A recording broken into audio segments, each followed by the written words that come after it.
Bonjour à tous et bienvenue à ce webinaire de la FCEI. On va attendre quelques secondes avant le début officiel du webinaire pour donner le temps à ceux qui se sont inscrits de se connecter à la plateforme. Alors, je reprendrai la parole dans quelques secondes. Bienvenue à tous.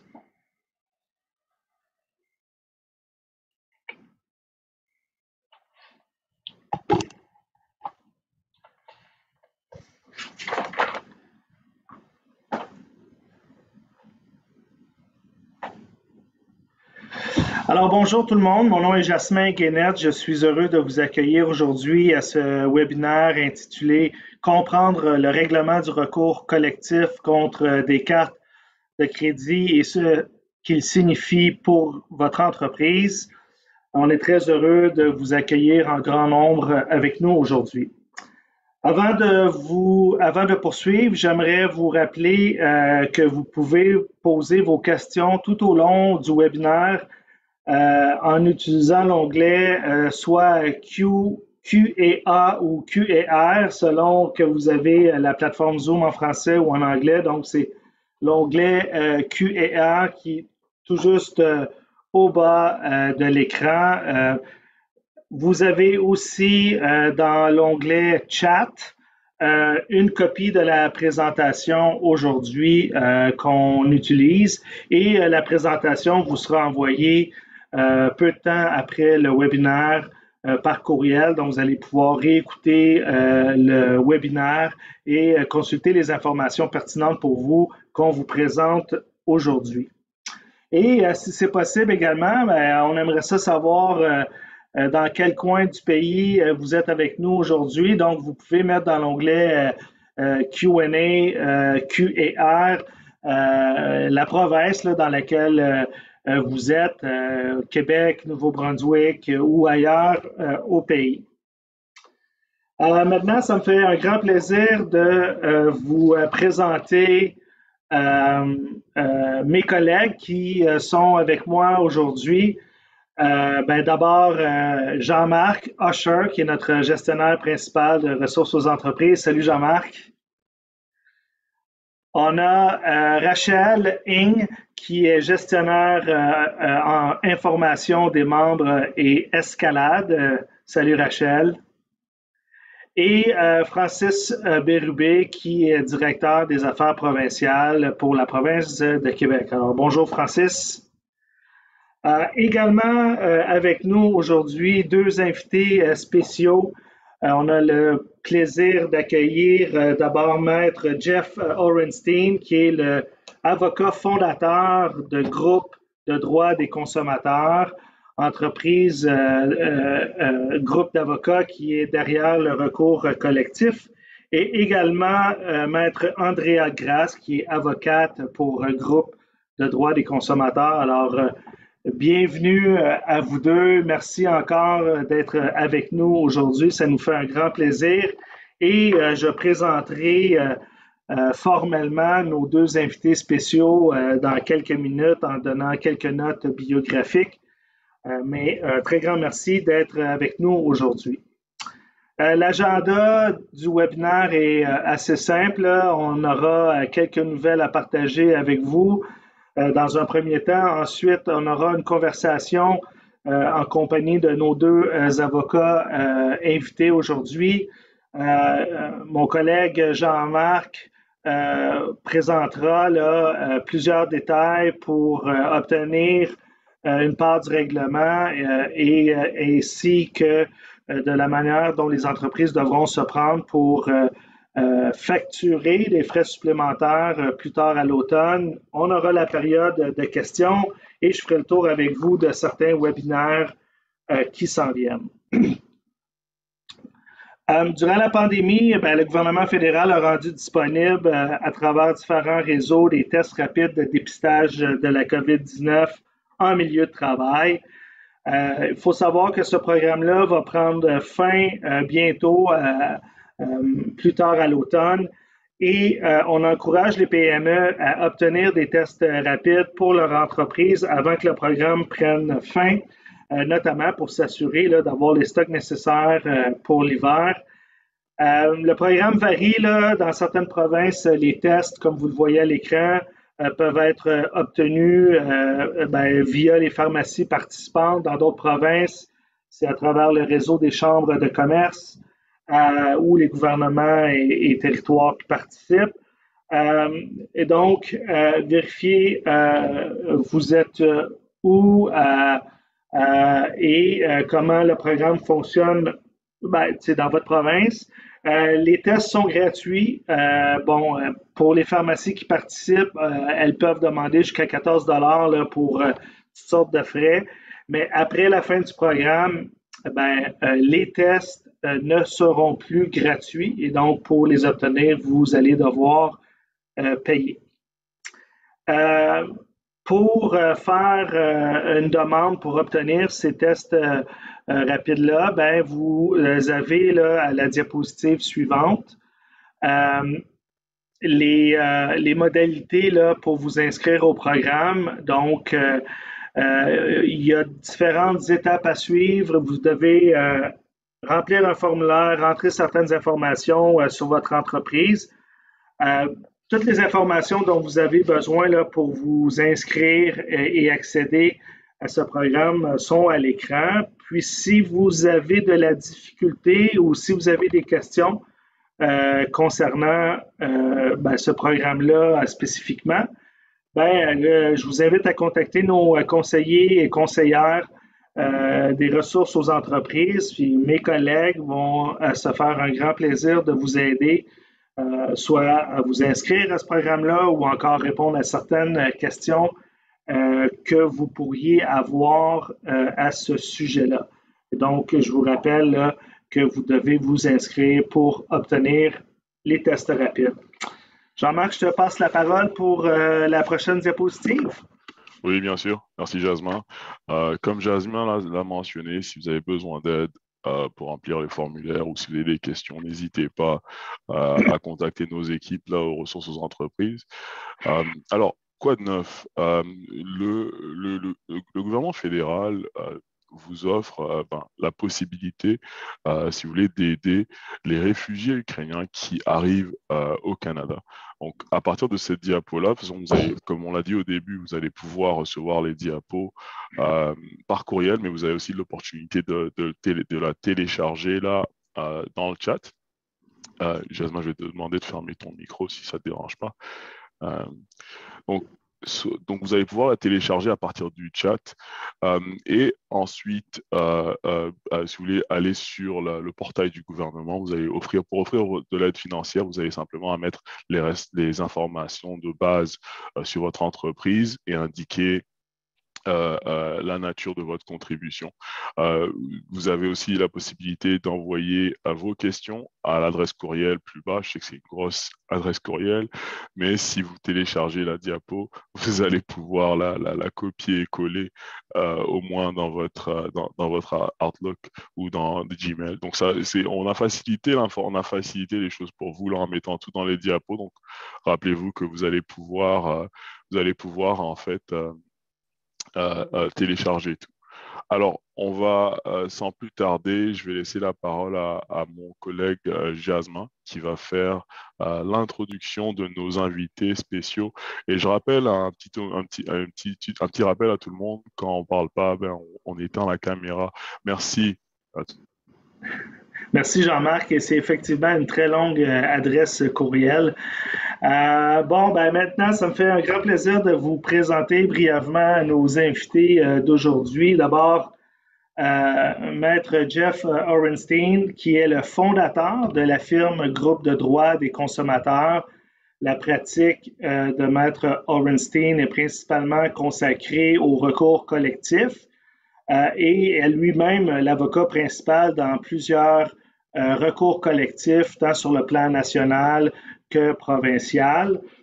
Et Maître Andrea Grasse consacre, elle aussi, sa pratique principalement en matière d'action collective, notamment dans les domaines du droit de la protection du consommateur, de la compétition, du pharmaceutique et de la responsabilité du fabricant. Alors, à tous les deux, je vous souhaite formellement la bienvenue et je vous remercie d'être avec nous aujourd'hui. Avant de poursuivre avec la présentation de mes collègues, moi, j'aimerais ça prendre quelques minutes pour discuter avec vous. Alors, vous pouvez ouvrir vos micros et discuter avec moi. D'abord, euh, la première question que j'aimerais vous poser, on parle aujourd'hui du recours collectif contre des compagnies de cartes de crédit. Pourquoi le recours a-t-il été lancé? Qu'est-ce qui a été le fondement là, de ce recours collectif-là? OK, so nous avons commencé ou lancé cette action collective en décembre 2010 et avec un groupe avant de poser des demandes au Québec, en Alberta, en Ontario et en Colombie-Britannique et en Saskatchewan. Et nous avions donc une couverture nationale. Nous agissons au nom de tous les commerçants canadiens à travers le pays. Et nous avons lancé cette action en raison des frais d'interchange que la plupart des participants à ce webinaire connaissent sans doute. Mais c'est pour l'acceptation de cartes de crédit Visa et Mastercard. So Visa et Mastercard étaient à l'origine une association de banques et n'étaient pas indépendantes. Et nous pensions qu'il était problématique que les banques se réunissent et facturent ces montants aux commerçants. Le problème est que plus le niveau de la carte est élevé, plus elle offre davantage aux titulaires, plus les commissions, les frais d'interchange sont chers pour les commerçants. Et les commerçants devraient suivre un ensemble de règles, comme la règle de l'acceptation de toutes les cartes, selon lequel, s'ils acceptent une carte, ils doivent accepter toutes les cartes. Et les commerçants ne pouvaient pas facturer une surcharge sur cette base. Le consommateur qui choisissait la carte à utiliser, pour lui, le coût était le même. Il obtenait plus d'avantages avec les cartes qui obligeaient les commerçants à payer les cartes les plus chères. Et cela a créé l'inverse d'un marché concurrentiel. Voilà en résumé la genèse de l'affaire et la raison pour laquelle elle a été intentée. Maître Orenstein, est-ce que vous avez quelque chose à rajouter? Pas sur cette question, non. D'accord. Moi, j'aimerais vous poursuivre avec cette idée-là. Là, vous avez mentionné quelques provinces au début, Ontario, Québec, Saskatchewan. Il y avait un certain nombre de provinces. Pourquoi dans ces provinces-là, au départ, est-ce qu'il y avait une raison stratégique ou c'était parce qu'il y avait des commerçants qui s'étaient alliés à vous dans ces provinces-là au départ? Qu'est-ce qui explique cette raison-là?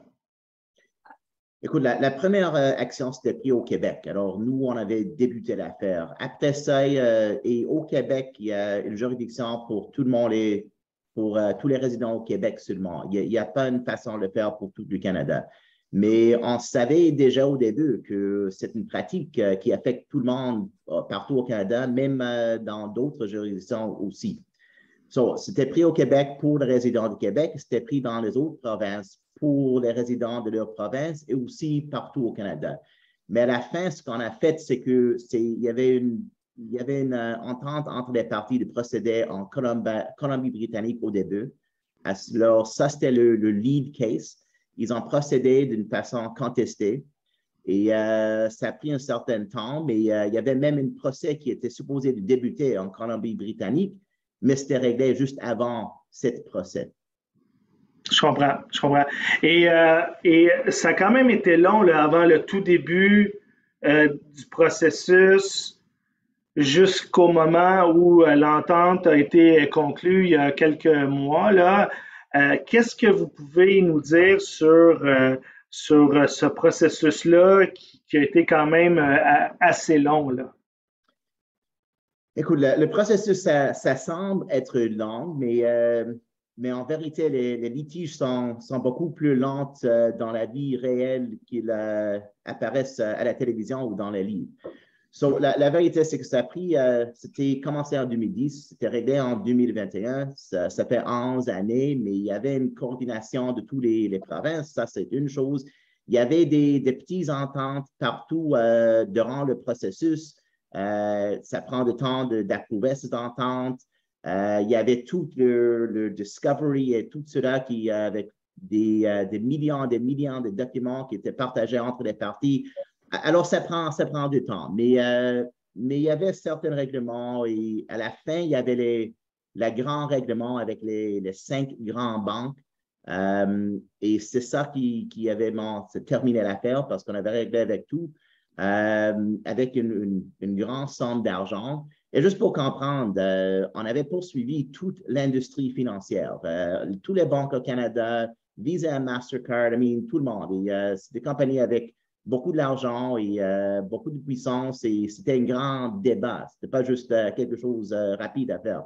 Et de plus, on change l'industrie et je pense qu'on va discuter ça durant le webinaire, mais on changeait l'industrie avec les frais supplémentaires et tout cela. So, c'était une grande bataille et c'était difficile, mais enfin, on a réglé l'affaire et je pense avec un résultat adéquat pour les membres. C'était presque comme David contre Goliath. C'est un peu comme ça, oui. Et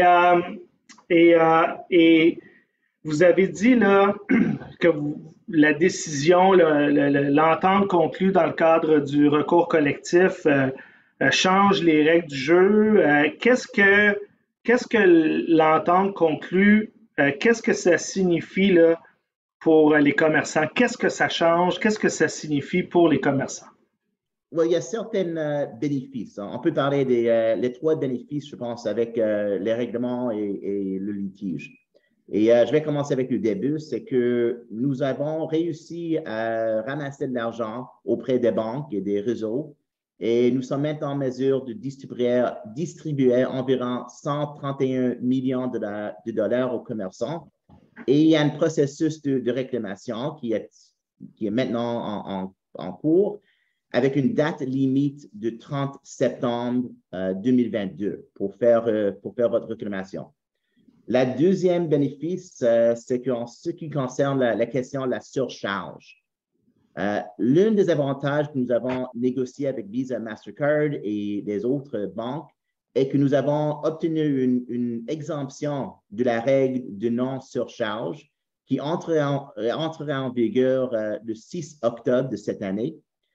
Et le résultat net est que les commerçants qui souhaitent facturer des frais supplémentaires pourraient le faire dans certaines limites et fournir un moyen de couvrir certains coûts. On va discuter de tout cela, mais enfin, ça n'affecte pas les commerçants au Québec. So, on a besoin de discuter ça un peu de plus dans cet webinaire que les autres webinaires partout avec les commerçants au reste du Canada. Mais pour le reste du Canada, il y a une façon de faire des frais supplémentaires, mais au Québec, on va discuter avec la loi sur la protection des consommateurs qui interdit cette façon de faire. Mais quand même, c'est quelque chose qu'on avait négocié dans les ententes. Et la troisième chose, et ça affecte même les commerçants au Québec, c'est que même si un grand nombre de commerçants choisissent de ne pas appliquer de surcharge, et ça, c'est qu'est-ce qui va probablement arriver au Québec, Visa et Mastercard ne savent pas quel est votre point de rupture. Et donc, la menace qu'il y avait potentiellement beaucoup de commerçants qui va surcharger, va, on espère, maintenir, qui va réglementer l'affaire et que ça va pas, que les frais d'interchange ne vont pas augmenter dans la future. Ça sera comme une contrôle des frais d'interchange. Et donc, ce que vous dites, premièrement, c'est que les frais supplémentaires à ce moment-ci pourront être facturés partout au Canada, sauf au Québec. C'est bien ça? Parce que la loi sur la protection du consommateur empêche cette pratique-là au Québec. C'est bien ça? Écoute, il y avait des grandes discussions lorsqu'on avait négocié des ententes, mais il y a au Québec, il y a quelque chose dans la loi sur la protection du consommateur qui interdit le bait and switch. Ça veut dire que si vous rentrez dans un magasin, vous regardez que ce marchandise, c'est $100, Ça ne veut pas dire qu'au casier, vous charge 103. Ça, c'est interdit. C'est ce qu'il y avait le bait and switch au Québec. Mais je sais qu'il y avait des demandes pour changer la loi sur la protection du consommateur. Il y a quelque chose qu'on essaye de faire pour qu'on puisse charger pour les frais supplémentaires, mais au Québec, à ce moment, on ne pourrait pas le faire comme le reste du Canada pourrait le faire, oui. Maître Grasse, vous alliez dire quelque chose? Est-ce que vous... Oui, je voulais dire exactement, c'est interdit au Québec. Pour l'instant, et d'ailleurs, mon collègue Francis Bérubé va présenter brièvement un peu ce que la FCI compte faire à ce sujet-là là, dans les prochains mois. Et vous avez également dit, Maître Orenstein, que l'entente conclue va empêcher les compagnies de cartes de crédit d'augmenter les frais de façon trop grande, c'est bien ça? À cause du fait qu'il y a une menace que les commerçants vont charger ces montants et ils ne savent pas exactement combien ils peuvent charger, si ça affecte l'industrie, ça affecte les consommateurs et les commerçants. Pour nous, on espère et on pense que c'est comme une contrôle pour que les frais d'interchange augmentent pas trop. Je comprends. Je comprends. Et maintenant, qui est admissible au règlement survenu dans le cadre de l'entente du recours collectif? Si vous avez accepté des cartes de crédit Visa ou Mastercard entre le 23 mars 2001 et le 2 septembre 2021, vous pourrez être admissible à recevoir de l'argent des règlements des actions collectives. N'importe quel type d'entreprise, pour n'importe quel type de vente, partout au pays, si vous avez accepté les cartes de crédit, au moins pendant une petite période, vous pouvez recevoir des fonds dans le cadre de ce recours collectif-là. Oui, si vous avez accepté des cartes de crédit et après pas accepté, vous êtes admissible. Très bien. Et est-ce que c'est sur l'ensemble du territoire canadien? Est-ce que c'est dans toutes les provinces et les territoires? Oui, le règlement, c'est partout au Canada. Alors, ça affecte, à part de la question spécifique avec les frais supplémentaires, mais à part de ça, juste avec les demandes de réclamation, oui, c'est la même chose, c'est le même montant, tout est la même partout au Canada, au Québec et au Canada, c'est exactement la même chose. Ben merci. Je sais que pour la FCI, c'est un dossier qui est très important. Depuis de nombreuses années, on intervient dans le débat et les conversations sur les frais de carte de crédit que les commerçants doivent payer. Le règlement est une très bonne nouvelle pour un très grand nombre de nos membres. Encore une fois, on est très heureux de vous avoir avec nous aujourd'hui, tous les deux. Et là, je vais me tourner vers mon collègue Jean-Marc qui va présenter certains détails là, pour réclamer justement les sommes du recours collectif. Et par la suite, on reviendra plus tard avec la période de questions et réponses. Alors, à toi, mon cher Jean-Marc. Merci Jasmin. Je vais demander à tout le monde d'éteindre leur caméra, s'il vous plaît. On va aller sur le site web de la FCEI et on va vous montrer, en fait, si vous voulez, ce qu'on a fait pour rendre le processus facile pour vous. On a tout concentré, comme on a l'habitude de faire, sur une seule page pour justement rendre le processus assez facile. Alors, vous allez voir, la première des choses, quand vous arrivez sur notre page, en passant, dans les diapos, vous allez voir l'hyperlien pour vous rendre à la page. Ça va être juste après la diapo avec les belles photos de nos invités. Alors, vous allez vous rendre sur la page, vous allez voir sur notre page qu'on a les critères d'abord d'admissibilité. Donc, pour savoir un peu quelle est l'importance de si vous êtes admissible ou pas, on l'a déjà mentionné, donc vous devez avoir fait des transactions, exploité une entreprise entre le 23 mars 2001 et le 2 septembre 2021. Vous avez accepté les cartes de crédit Visa ou Mastercard comme méthode de paiement pour les produits, pour vos produits et vos services. Et finalement, vous avez payé des frais d'escompte de commerçants, y compris des frais d'interchange. Donc ça, c'est les critères d'admissibilité. Comment faire une réclamation? La première des choses, c'est définir ces critères d'admissibilité-là. Ensuite, le regroupement a créé un site web qui vous permet d'aller et faire votre demande. On va y aller tantôt, on va vous montrer un peu comment faire votre réclamation. On ne va pas aller là-dessus tout de suite, mais vous devez avoir quand même le nom de votre entreprise. Vous devez vous assurer d'avoir la taille, les revenus annuels. Quand on parle de revenus annuels, on parle de revenus global. Donc, ce n'est pas juste les transactions Visa et Mastercard, c'est vraiment les revenus de votre entreprise pour comprendre sur quel palier vous vous tenez. Ensuite, vous allez devoir avoir une attestation, mais l'attestation déclarant que vous avez accepté la carte Visa Mastercard, ça va se trouver dans l'application officielle.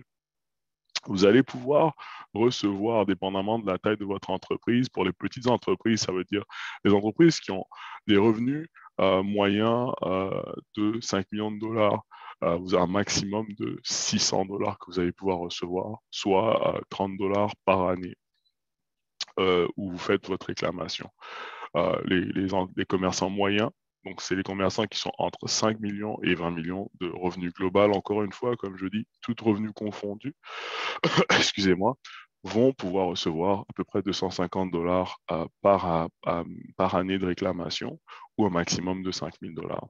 Et les grands commerçants auront l'option de faire une déclaration simplifiée ou de faire une déclaration documentée où ils pourront recevoir une part proportionnelle du fonds des grands commerçants, mais cela va être fait à la fin, si vous voulez, du processus.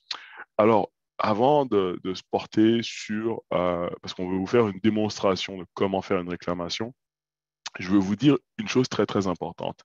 Écrivez quelque part sur un post-it, dans votre calendrier, mettez-vous une alerte quelque part, comme vous avez l'habitude de le faire. La date limite du recours, c'est le 30 septembre 2022. Donc, assurez-vous, si vous voulez faire une réclamation, de faire votre demande avant le 30 septembre 2022. On a ça en rouge sur notre site web. Je vous demande de mettre ça sur un post-it, sur votre calendrier, dans votre téléphone intelligent, quel que soit votre système. Rappelez-vous que le 30 septembre, après ça, c'est fini. Alors, on va aller maintenant dans le portail pour vous montrer un peu comment faire une réclamation. C'est très simple. On fait une démonstration là pour la réclamation non documentée, qui est celle pour laquelle nos membres nous appellent le plus. Alors, le formulaire de réclamation non documenté, donc là, si vous voulez, la première page, je vous rappelle un peu, seuls les membres du recouvrement, donc les petits commerçants, peuvent faire cette demande, puis on vous donne un peu la définition des petits commerçants. Si vous allez si on continue, alors, comme on vous a dit, vos informations de contact. Donc, ici, vous allez simplement voir, donc ça va être votre prénom, votre nom, donc le contact du commerçant, les renseignements du commerçant et de l'entreprise.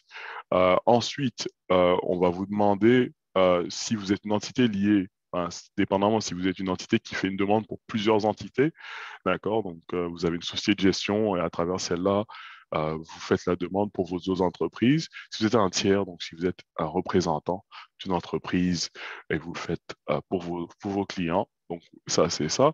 Ou si vous êtes le membre du regroupement, donc ça va être tout le monde. Donc, ça va être les entrepreneurs qui eux-mêmes vont appliquer au bénéfice de leur entreprise. Donc ça, c'est la plupart des gens vont se rendre, vont être membres du regroupement. On va aller à la prochaine page, la section confirmation de la méthode de paiement. Donc là, le système vous demande en fait comment vous voulez recevoir le montant. Alors, ça va être soit par dépôt direct, vous allez rentrer vos informations bancaires, ou vous allez faire une demande par chèque. Donc là, il y aura des frais de 2 $ qui seront déduits de votre paiement si vous demandez de faire ça par chèque. On va continuer. Ici, dans la section attestation, donnez-moi juste une seconde.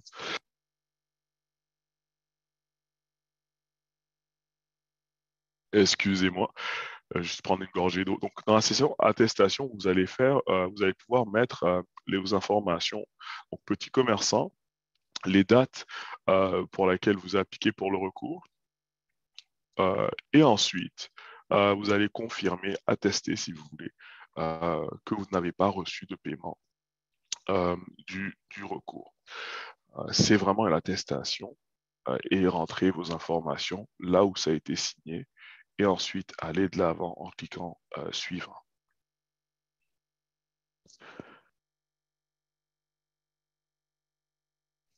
Alors là, avant de soumettre votre réclamation, vous allez pouvoir avoir si vous voulez, le résumé de votre demande. Je vous conseille de passer à travers tout ça avant de soumettre votre demande, car cela juste fera qu'il n'y a pas de faute. Et ensuite, vous allez pouvoir cliquer soumettre à votre demande. Donc, c'est aussi simple que ça. Comme on l'a dit, c'est une déclaration non documentée. Alors, il n'y a pas vraiment de documentation à partager. Seulement, rappelez-vous que vous allez devoir garder quand même l'information à l'interne, juste en cas de vérification. Ça va être un peu tout pour la réclamation. Alors là, je vais vous parler un peu des frais supplémentaires et des règles qui s'appliquent aux frais supplémentaires. Alors, si on peut retourner à nos diapos FCEI sur la diapo des frais supplémentaires. Alors, à compter du 6 octobre de cette année, tous les commerçants dans le pays, sauf au Québec, vont pouvoir faire des déclarations supplémentaires. Je sais que souvent qu'on a des membres francophones d'autres provinces qui nous joignent pour ces webinaires. Donc, si vous êtes en dehors du Québec, vous allez pouvoir facturer des frais supplémentaires sur des produits Visa ou Mastercard ou sur toute transaction Visa ou Mastercard. Vous allez quand même devoir faire il y a quand même de la paperasse administrative à faire, donc un préavis écrit d'au moins 30 jours pour signaler aux différents réseaux, que ce soit Visa ou Mastercard, que vous allez passer à la facturation des frais supplémentaires. Les frais supplémentaires, c'est vraiment optionnel. Donc, ça vous permet, si vous voulez, de gérer un peu vos dépenses en termes de transactions. Donc, on va passer à la prochaine diapo.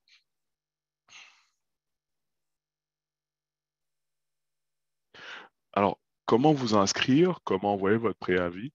Comme j'ai dit, à partir du 6 octobre, vous allez pouvoir faire votre demande. Donc, Mastercard a mis, si vous voulez, sur leur page un formulaire pour faire votre préavis. Vous allez simplement, à partir de cette diapo-là, envoyer les informations. Quand on aura plus d'informations sur le processus pour Visa, on va vous le partager.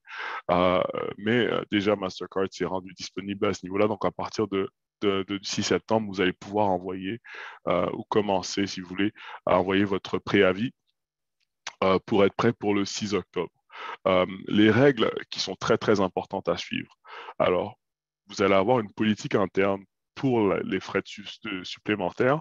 Assurez-vous que dans votre politique interne, ça soit compris que c'est votre intention, c'est l'intention de votre entreprise de facturer des frais supplémentaires à vos clients pour les produits Visa, Mastercard ou pour toute carte Visa, Mastercard. Quand on parle de produits, on parle par exemple de carte à points, carte premium, carte de voyage, etc. C'est ça qu'on parle de produits. Quand on parle de réseau, on parle de tout transaction Visa ou Mastercard. Maintenant, l'autre règle à suivre aussi, c'est que le montant que vous allez facturer à vos clients, qui sera en plus, ne peut pas dépasser les frais que ça vous coûte en termes de transaction. Donc, très, très important avec votre fournisseur de paiement de comprendre combien ça me coûte une transaction Visa, combien ça me coûte une transaction Mastercard. Si vous êtes membre de la FCE, que vous faites affaire avec Chase, très, très facile. En appelant Chase, vous allez savoir un peu combien ça vous coûte. Vous ne pouvez pas dépasser combien ça vous coûte. Et aussi, il y a un plafond, donc vous ne pouvez pas surfacturer plus de 2,4% pour Mastercard. Donc, vous ne pouvez pas aller au-delà de 2,4%. Donc, très, très important à retenir à ces règles-là, quand même des règles qui sont applicables à la surfacturation. Mais je vous invite aussi à nous appeler aux ressources aux entreprises. Nos conseils aux entreprises pourront vous aider à mieux comprendre ces règles-là et vous aider aussi à vous organiser pour votre politique interne. Alors, on va passer à la prochaine diapo. Je vais présenter mon collègue Francis qui va vous parler un peu de ce que nous allons faire ici à la FCEI pour permettre aux membres du Québec d'accéder en fait aux frais, de facturer des frais supplémentaires, car c'est quand même injuste. Et puis je pense que la FCEI quand même a pris le lead déjà pour faire de quoi pour permettre aux entrepreneurs du Québec de participer. Alors Francis, je te laisse la parole. Merci Jean-Marc. En effet, là, on l'a constaté là, durant la présentation, là, malheureusement, les entreprises du Québec ne sont pas autorisées là, à charger ces frais-là, notamment à raison là, de la loi sur au niveau de la protection du consommateur. Cependant, dans le contexte actuel, on a une élection qui s'en vient. Donc, on devrait avoir là, potentiellement un nouveau ministre là, de la Justice, donc ça relève du ministère de la Justice. Donc, à la FCEI, ce qu'on va faire, on va d'abord sonder nos membres. Donc, très prochainement, vous allez recevoir un sondage avec une ou plusieurs questions là, portant justement là, sur les cartes de crédit. Donc, c'est un enjeu qu'on entend mettre de l'avant là, à l'automne et à l'hiver prochain avec le nouveau gouvernement. C'est sûr que dans le contexte actuel, là, il n'y aura pas de législation, de changement réglementaire à cet égard-là, notamment à raison des élections. Évidemment, on va envoyer des lettres là, aux ministres concernés, puis on va également monter un argumentaire d'une certaine façon pour illustrer l'impact potentiel que cette absence de possibilité-là pour le Québec de charger ces frais-là aux consommateurs peut avoir. Notamment, moi, j'ai fait une visite sur le terrain, puis je sais qu'il y a certains secteurs économiques particulièrement qui sont plus touchés, donc ça vient manger les marges de profit de plusieurs commerçants.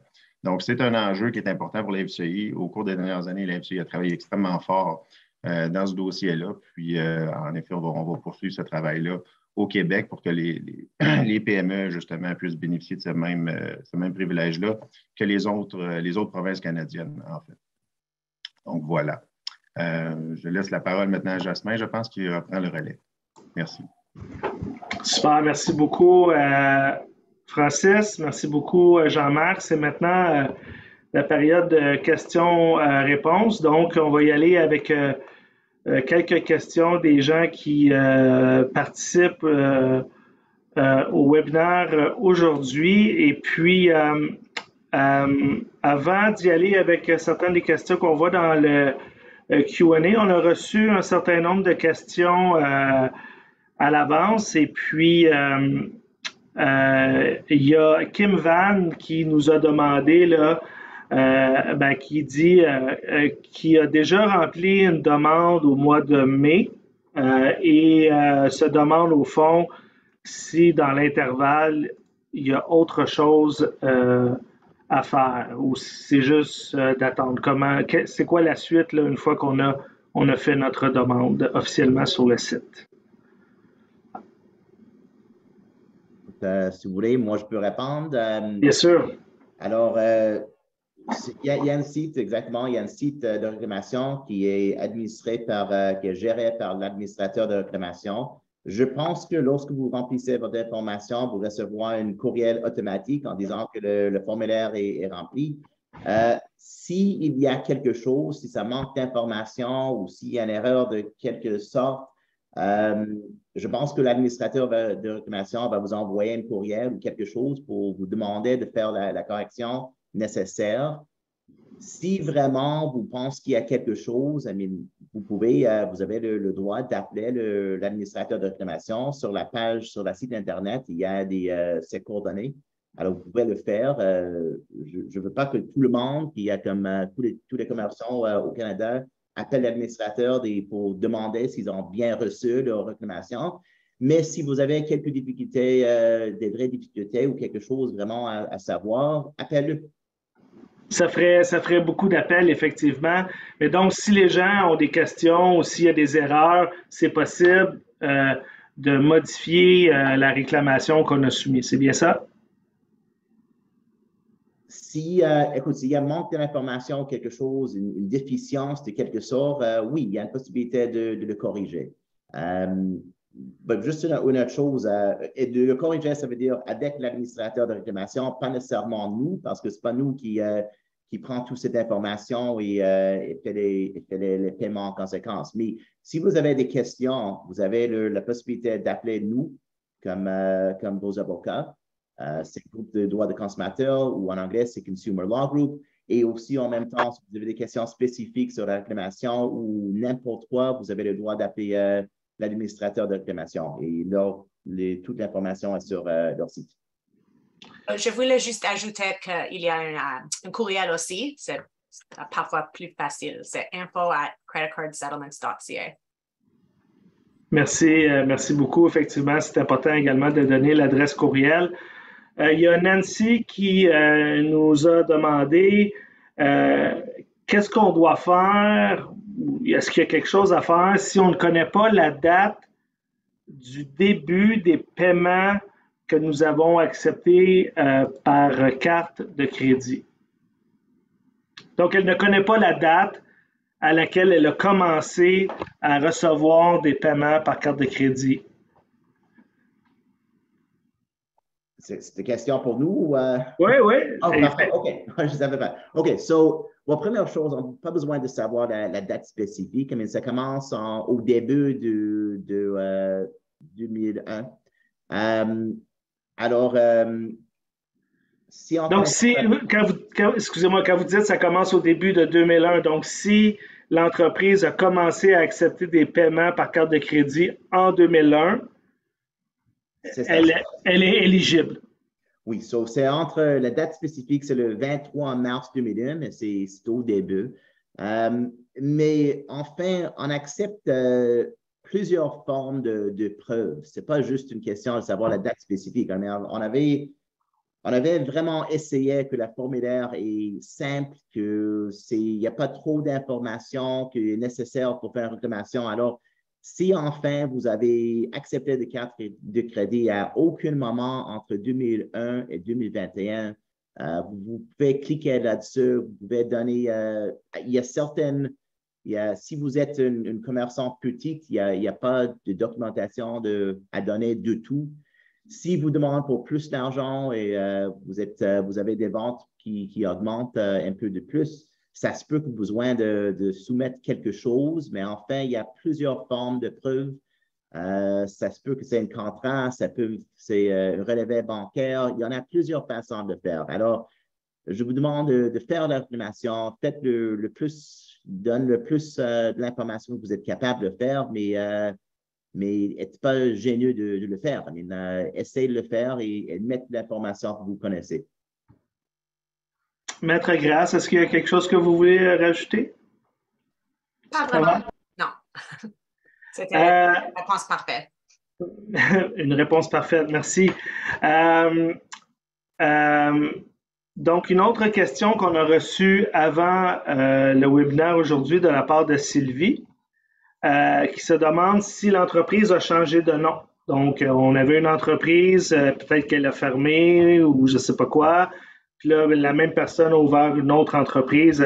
Comment ça fonctionne pour ceux qui ont eu un certain nombre d'entreprises entre 2001 et le règlement?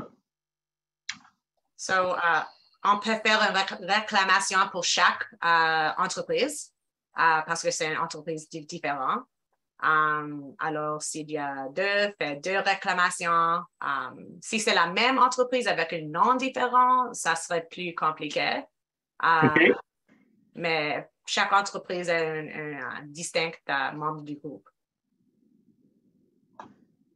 Juste quelque chose à ajouter parce que peut-être il y a une entreprise, une compagnie légale spécifique avec plusieurs places partout au Québec.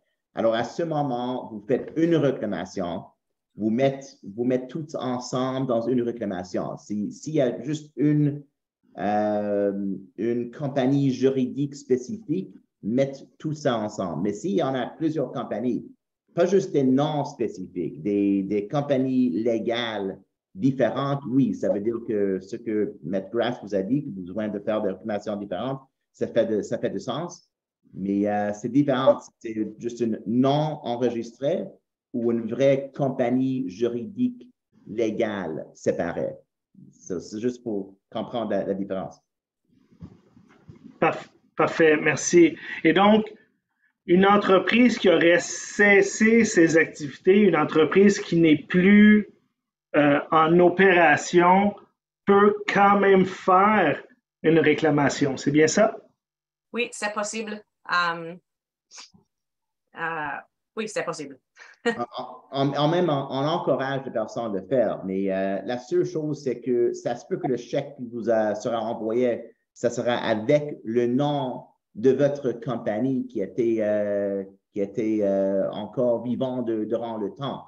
Mais ça, c'est quelque chose à faire avec le commerçant et sa banque pour encaisser le chèque. Mais enfin, on encourage toutes les personnes de déposer des réclamations parce qu'ils sont membres de ce recours collectif. Et il y avait une question tout à l'heure dans l'onglet Q&R que je ne vois plus, mais la personne demandait est-ce qu'il faut être membre de la FCI pour faire une réclamation? Et la réponse est que tous les commerçants, même ceux qui ne sont pas membres de la FCI, peuvent faire une réclamation. C'est bien ça? Oh oui.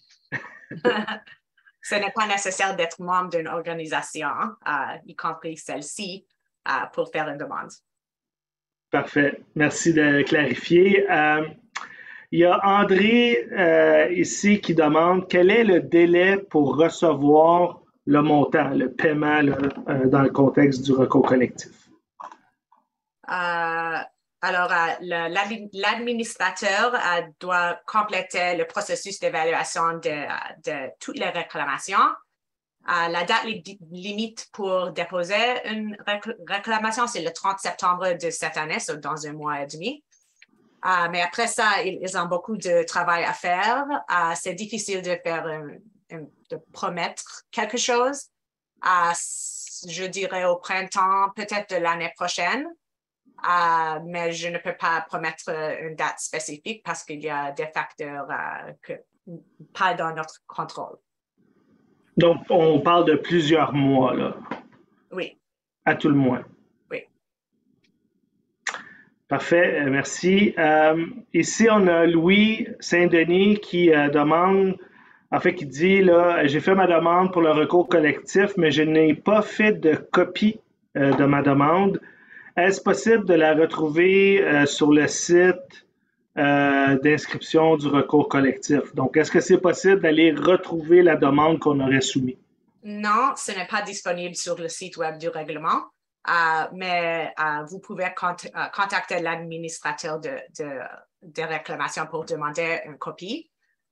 Mais tout comme Jeff a dit tout à l'heure, ce n'est pas nécessaire d'avoir une copie du réclamation pour recevoir de l'argent à la fin de la journée. So on n'encourage pas tout le monde à essayer d'obtenir des copies. Très bien, je vous remercie beaucoup. Et puis, j'inviterai ma collègue Rachel à répondre ici à une question qui touche le montant de la réclamation. Est-ce que la réclamation est imposable? Malheureusement, c'est probablement une question pour les avocats. D'accord, allons-y. Donc, Maître Orenstein. En fait, je pense que c'est une question pour votre comptable. Pas nécessairement votre avocat, mais écoute, le but de ce règlement est de compenser vos pertes de revenus. Donc, sans vous donner de conseils juridiques ici, je pense que la réponse c'est oui, c'est probablement imposable. Mais écoute, c'est vraiment une question pour votre comptable. Alors, de notre côté, on va essayer de contacter l'ARC, leur demander. ou bien l'administrateur aussi. Peut-être qu'ils ont plus de clarité sur le sujet. Ici, on a Martha là, qui demande là, donc elle dit qu'elle a fondé une compagnie 24 ans, société en nom collectif qui est devenue incorporée, mais qui a le même nom. Encore une fois, là, toutes sortes de changements de statut d'entreprise. Est-ce qu'elle peut faire une réclamation pour toutes ces différentes entités légales-là? Là?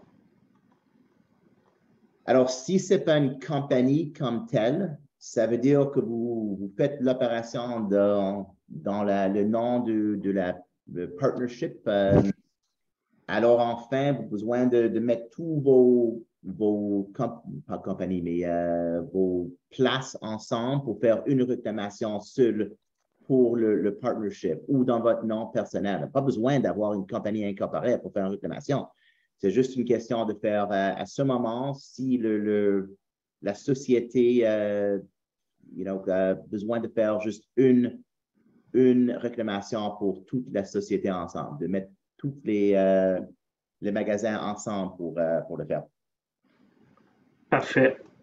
Je vais continuer là. Véronique ici pose une question que je trouve très intéressante. Là. Elle dit si notre chiffre d'affaires est inférieur à 5 millions pour certaines années et supérieur à 5 millions pour d'autres années, est-ce qu'elle doit faire 2 types de réclamations?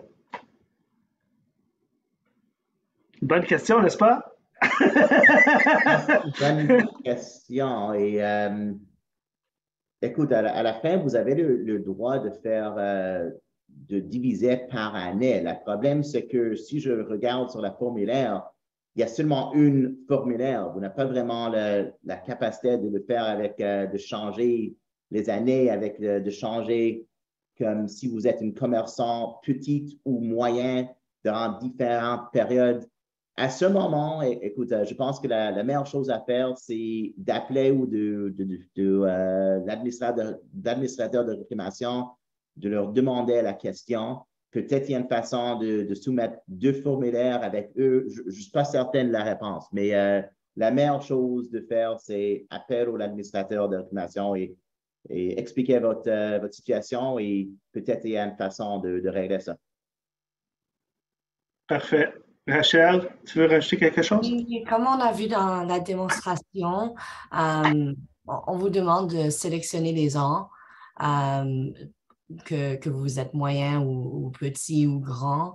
Alors, ça se peut que vous allez devoir soumettre deux formulaires, mais définitivement, ce que Jeff et Maître Orenstein vient de dire, d'appeler l'administrateur, c'est une bonne idée.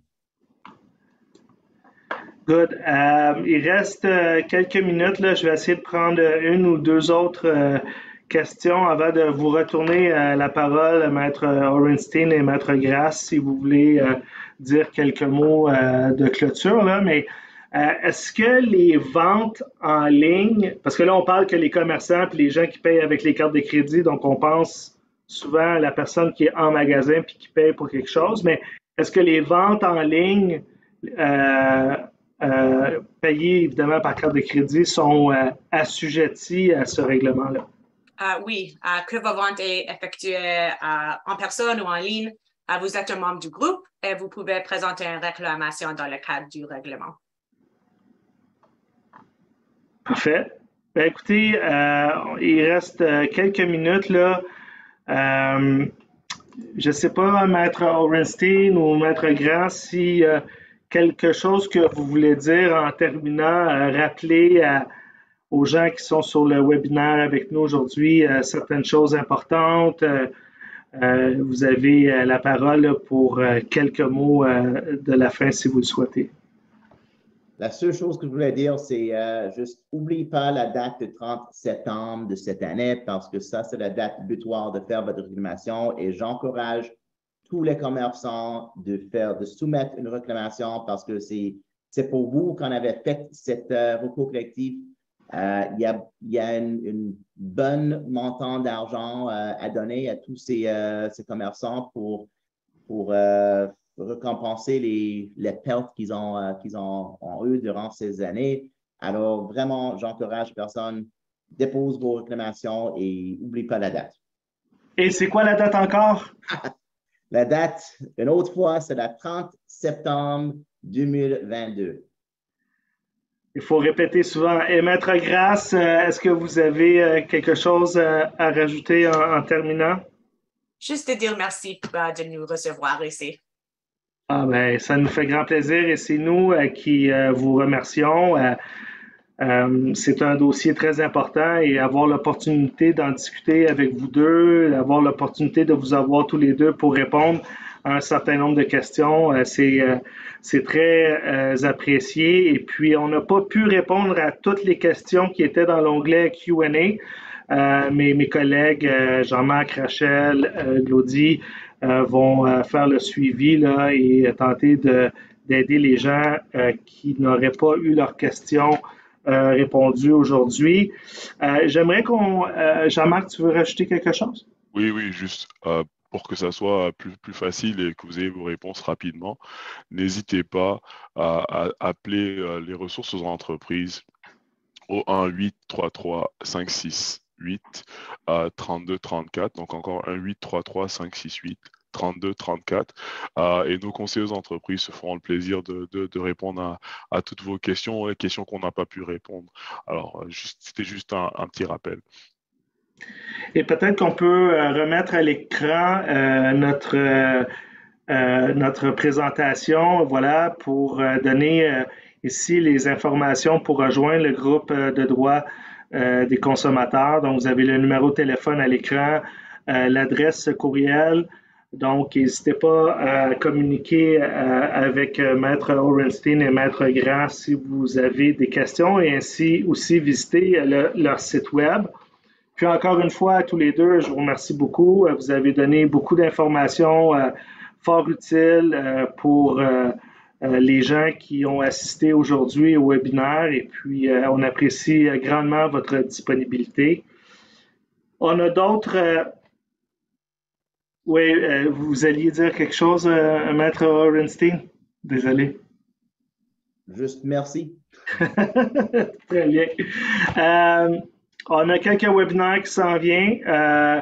Un webinaire pour vous aider à augmenter vos ventes. Donc, inscrivez-vous. Ça sera le 15 septembre. 54% des PME à l'échelle du pays n'ont pas retrouvé un niveau de vente normal. Donc, il y a un très grand nombre de PME qui pourraient s'intéresser à ce webinaire et ainsi essayer de retrouver un niveau de vente normal. Des outils, des conseils pour favoriser le bien-être au sein de l'entreprise. Aujourd'hui même, on lançait une initiative de bien-être et de santé mentale. Il y a une nouvelle page web sur notre site et donc un enjeu là, qui est extrêmement pertinent pour un très grand nombre de chefs d'entreprise et d'employés de PME, le bien-être. Et donc, un webinaire sur ce dossier-là. Et un webinaire au mois d'octobre sur les perspectives économiques des PME, webinaire qui sera animé par notre vice-président et économiste en chef au sein de notre département de la recherche, M. Simon Gaudreau. En terminant, je veux remercier mes collègues d'avoir travaillé avec moi et présenté avec moi la présentation aujourd'hui. Glody, Rachel, Jean-Marc, Francis, merci beaucoup pour votre participation. Félicitations pour votre travail.